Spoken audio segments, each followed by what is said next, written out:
Some of the young centermen are getting high praise from Lambert, plus injury updates and how it may impact the final opening day roster.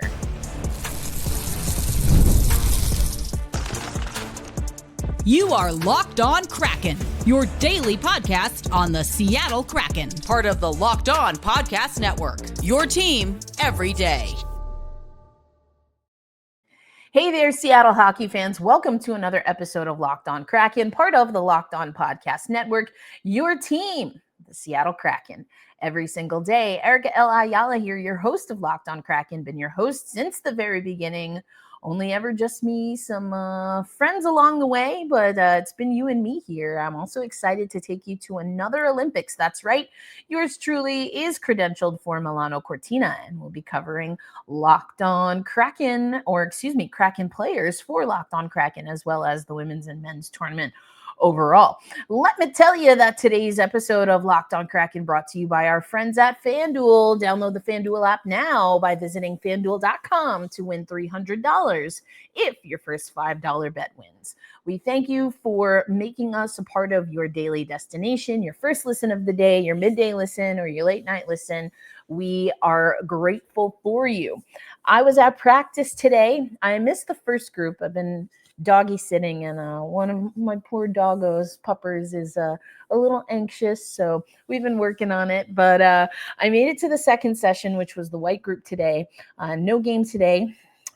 Thursday, there'll be a game on Friday, and got to catch up with some guys. We heard from Lambert. We got some updates, but I also spent some time talking to Matty Beniers. I asked him about the year of Beniers.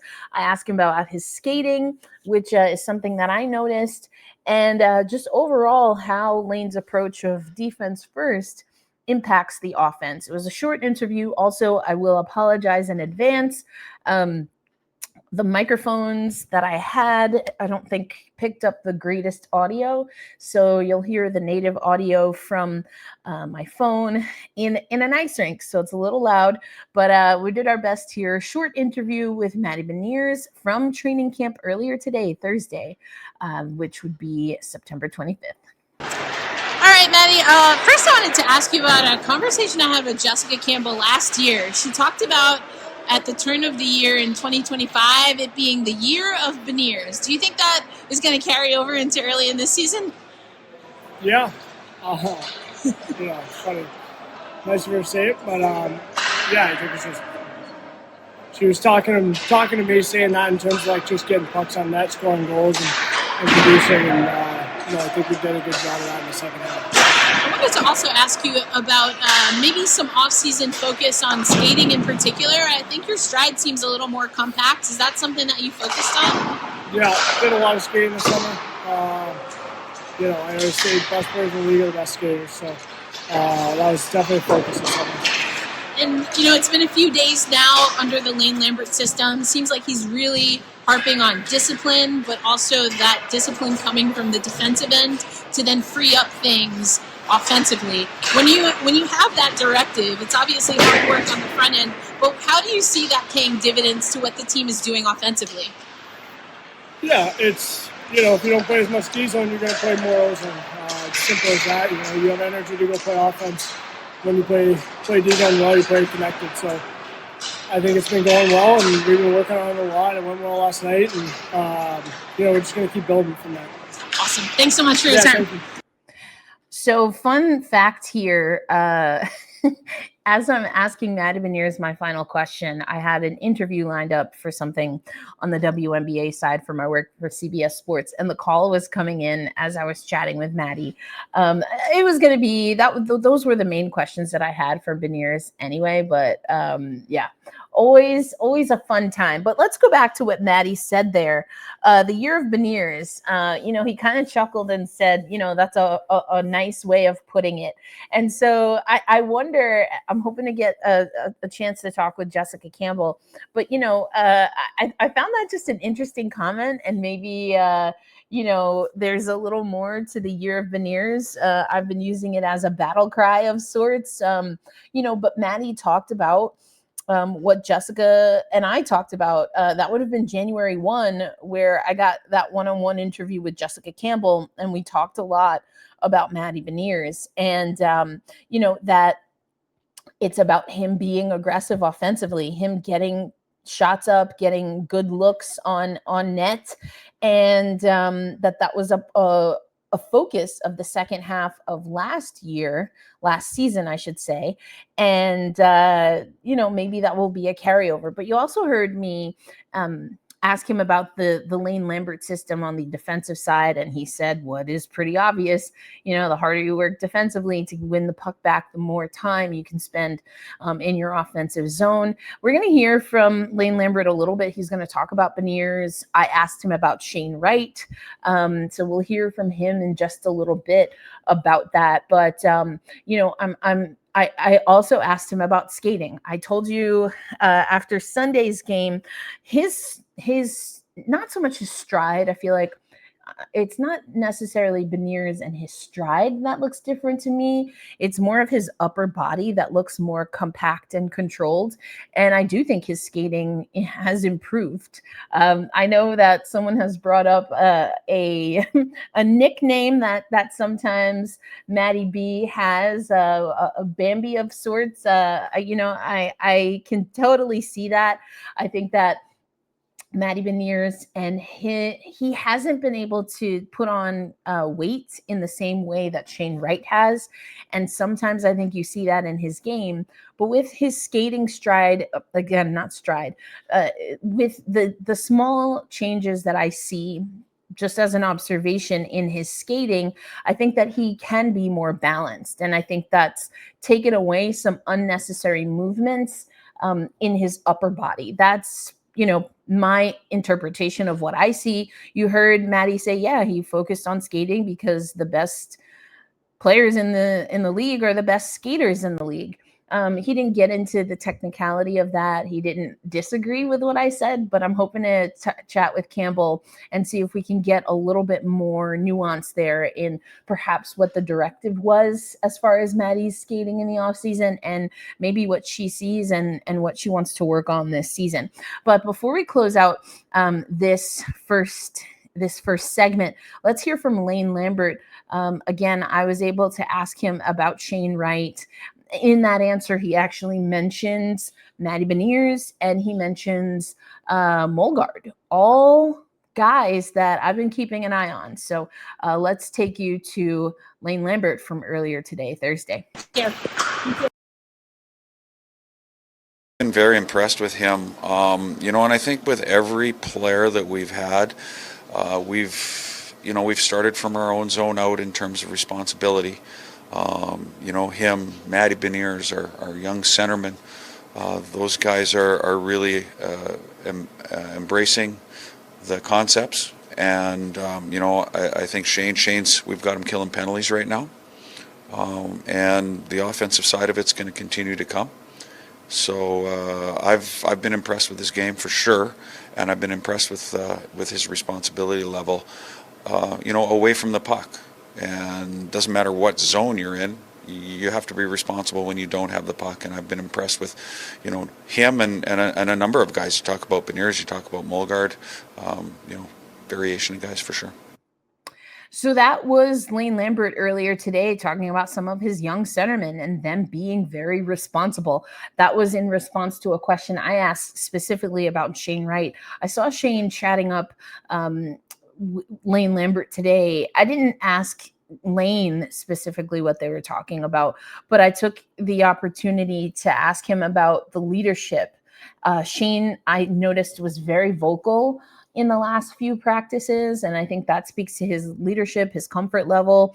And I wanted to hear how Lane sees Shane Wright being able to impact this system, and especially with the injury to Chandler Stevenson, which we'll talk about, and you'll hear Lane Lambert talk about the injuries. Unfortunately, a few injuries.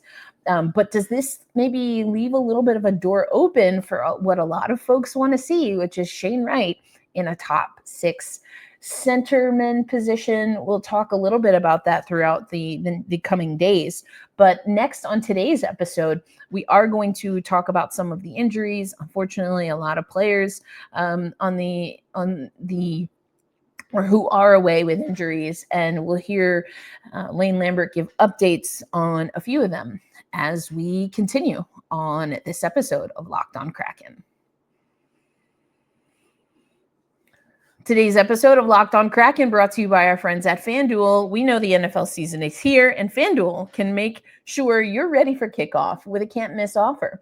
Right now, new customers can bet $5, and if your first $5 bet wins, you get $300 in bonus bets to use across the app.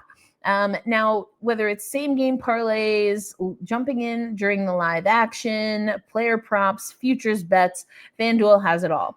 It can make every game more exciting, whether you're watching your team or just keeping an eye on your fantasy lineup. So are you ready to play?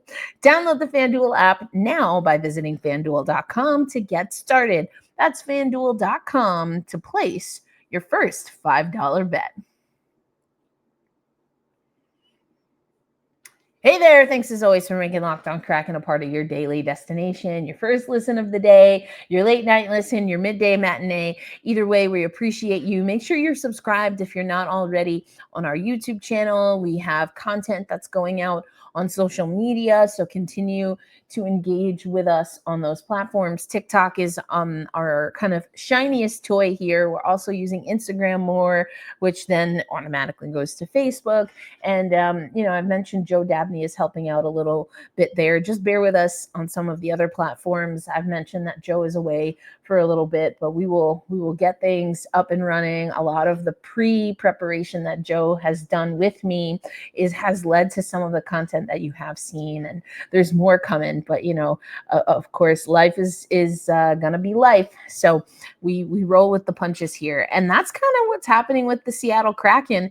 And here's Lane Lambert giving updates on some of the injuries. We'll break this down after we hear this clip. Capo is seeing a specialist tomorrow, so he's got an upper body injury. We should know a little bit more there. Stevie's day-to-day. Yeah, they're both day-to-day, and we're certainly our expectations are they'll be ready to go. Well, you just have to find a way through it. Obviously, it's not ideal. Certainly, I don't think I've ever had quite as much, but at the same time, it gives other people opportunities right now, and we just move forward. Certainly been disappointing for those guys that are injured because they're not in training camp here and not able to work with the team on the ice, but we'll work our way through it. So there's Lane Lambert. He's talking about Capo Caco, unfortunately, left the game Wednesday night with an injury, upper body. He seemed to be holding his hand, and his hand looked agitated. So he will be getting evaluated on Friday. So no update. I'm pretty sure that means that he is unlikely to suit up for Friday's preseason game. I suppose once the imaging is done and they know where they stand, it'll be a little different there. But, we have McCann, who is day-to-day. We have Chandler Stevenson, who is day-to-day. Mason Marchment left with illness from the ice Thursday. And then, also Brandon Montour was a part of a conversation, not in that clip, but, expected to be good there. Max McCormick, I talked about, more so someone that will impact the Firebirds roster likely, but, he's out. So unfortunate that people are dealing with injuries, but as you heard Lane Lambert say, it could be potential for other people. And I think Shane Wright is someone who, even without the injuries, I think that he seems to be doing the, no pun intended, right things to gain the organization's trust in how this team wants to play. This team wants to play a defensive-minded team. I think that he has a leadership capacity and style that could fit what Lane Lambert wants to do. He seems, and we've heard this before about Shane, like a very cerebral player. I think that Lambert respects that. I think that also Lambert likes cerebral while also humble and hardworking. And Shane has a good combination there and is someone that I think in the Lambert system can be successful. I know I was very miffed by the change away from Dan Bylsma. I just think that move, it served on the surface as a way to cover up some of the things that the front office, quite honestly, hasn't been able to figure out. I think Ron Francis got a little protected from some of the decisions that he himself was a part of making, and the fallout has come at the coaching level. I think that can be true. And what also can be true is that I want to believe in Lane Lambert's approach here. And when I say I want to believe, that's because, as the theme song for Ally McBeal goes, I've been down this road. I felt a lot of excitement about Dan Bylsma's system. His system was all about the 3 F's, the fun, the fast, the forechecking. And maybe he lacked the discipline and the defense, which I also fundamentally love in all sports. Now, does that mean that this Kraken team is going to be fun to watch? Where that seemed like more of a directive of Dan Bylsma, I don't get the sense that Lane Lambert, it's not like if we're looking at his whiteboard, like fun to watch is probably not up there. But I guess that's how you interpret fun. Because for me, fun is good defensive plays, defensively sound, fundamentally sound sport. That's fun for me. I don't think it's a great show of elite level athleticism and in your given sport if you can score in bunches but not prevent the other team from scoring. But Lane Lambert knows that there's a balance, and it's something that he's talked about when it comes to this team. But what we also know is that cuts are coming here, and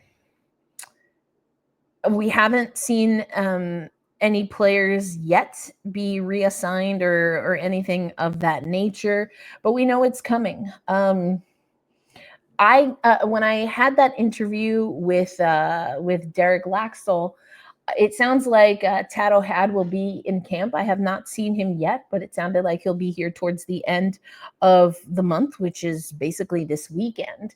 And so if I had to guess, we won't get too much happening with that regard as far as, players being cut until maybe the next few preseason games after the one coming up Friday. But I could be wrong, but we'll see.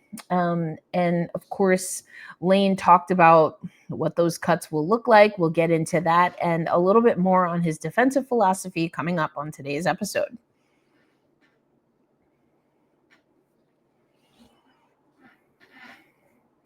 Again, thank you for making Locked On Kraken a part of your daily destination, for our everydayers, our OGers, for making us your first listen of the day, your midday listen, or your late night listen. Thank you. Please do follow us on social media, engage with us. Also want to take this time to remind you that we do have the Women's Hockey Report that it goes live on Saturdays, usually Saturday morning, sometimes a little later, usually especially when I'm uploading. But we have some special guests that are going to join me for this coming episode. And it will have a little bit of a PWHL Seattle slant just because of some news that's come through. But we're also going to talk big picture when it comes to coaching in women's hockey. Let's go back to Lane on a few things, including, that we know cuts are coming. What are things looking like? What are the priorities right now for this Kraken squad? Yeah, I think you are. I think, the games are always telling. And, some guys play their way in, and some guys, don't, and oftentimes it's just a matter of certain guys that are just maybe rise above a little bit. They're starting to become a little more clarity.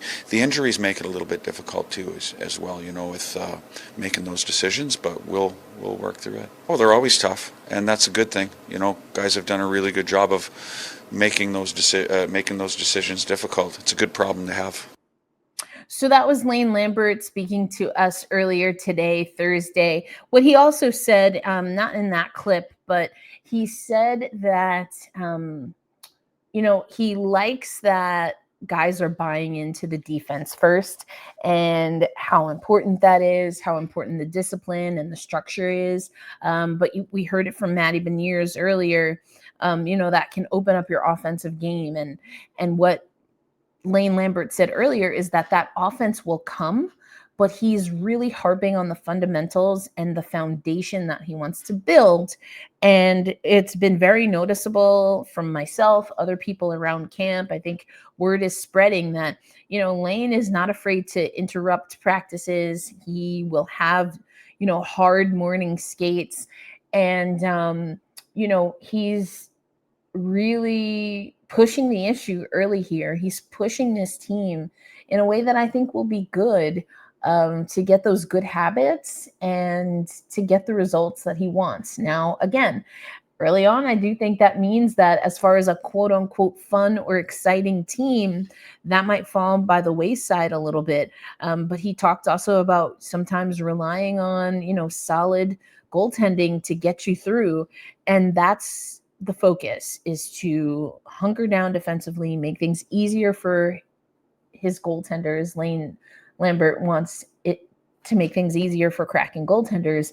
And then once you get that down, you can start moving. But I will tell you, I said it the other day, I've said it a few times this week, when you have a team that's so poised, but also intent on hunting for the puck, which is something I think Dan Bylsma tried to do. But the focus and the kind of framing seems a little different, almost night and day, on how those two coaches are expressing that difference. Lane Lambert talks about it being defensively disciplined. I think Dan Bylsma saw it as more of a let's free up our offense. And, I think both are true, but they come from, again, different sides of the spectrum. And what I like, at least from what we're seeing in the Lambert system, is the urgency with which to get out of the defensive zone in a controlled manner. It lends itself to what might not be the most exciting offense always, but it definitely can be very pretty. I love the passing. I love the energy that we're seeing, the creativity, the movement that we're seeing. Early returns, and it's not always, but we don't have the full squad. But from who I do suspect will be mainstays, we're actually getting a lot of what I consider beautiful hockey. So cuts are coming, though. Let me know who are players who you think are on the bubble as far as to make the NHL roster. Are there players who you think had a great camp and that will mostly translate to the AHL, or vice versa? I think Yanni Newman has made a really important step that is making him a really solid candidate to be a full-time NHLer.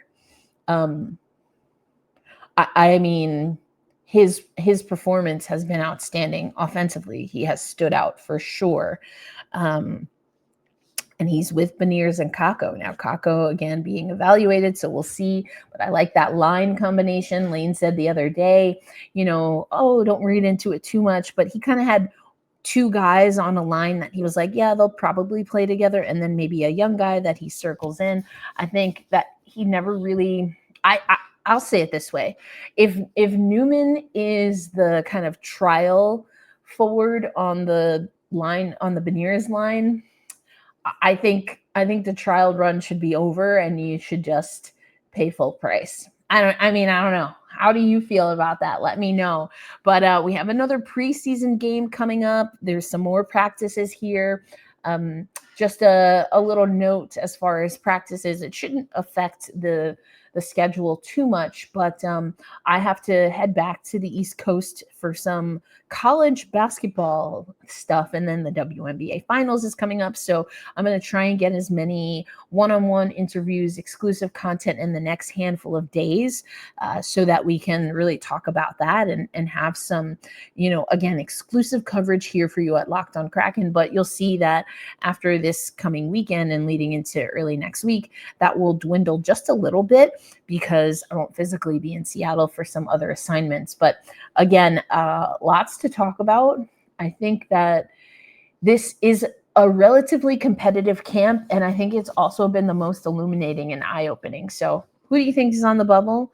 Who do you think can be an NHLer? And who do you think has had a good camp and is likely just going to be, at least for the start of the season, one of the top players for our Firebirds team? A reminder to be kind to yourself. Hopefully that allows you to extend that kindness to one another. There's a lot going on in the world, so make sure you're taking time for yourself, reset your soul, your mind, your body, and hopefully this show is a little bit of a reset for you. But let me know in the comments again who you think has been a standout, who you want to see on this NHL team, and who maybe is showing promise for, in another season or two, but can probably have a great NHL campaign. As always, hold fast, stay true, loud and proud. We say, let's go Krakens, and how about those Mariners, eh? I will catch you on the next episode. Peace out, everybody.